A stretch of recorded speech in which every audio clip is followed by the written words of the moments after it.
السلام عليكم ورحمة الله. في البداية ما تنساش الصلاة على النبي المختار صلى الله عليه وسلم. نتعرف على موعد توقيت مباراة نادي شبيبة القبائل ونادي مولودية الجزائر القادمة في الجولة 27 من ضمن منافسات الدوري الجزائري المحترفين لموسم 2023-2024 القنوات الناقلة والترتيب. تقام المباراة على ملعب حسين آيت أحمد يوم الأحد الموافق 26 من شهر مايو 26/5/2024، وتنقل المباراة على قناة الجزائرية السادسة.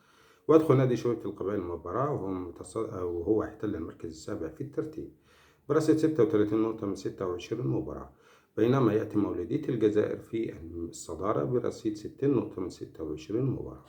وتنطلق صافرة البداية في تمام الساعة 5:15 مساء بتوقيت الجزائر وتونس والمغرب، وفي تمام الساعة 6:15 مساء بتوقيت السودان وليبيا وفلسطين، وفي تمام الساعة 7:15 مساء بتوقيت العراق والسعودية والكويت والبحرين وقطر والأردن وسوريا ولبنان ومصر، وفي تمام الساعة 8:15 مساء بتوقيت الإمارات وعمان.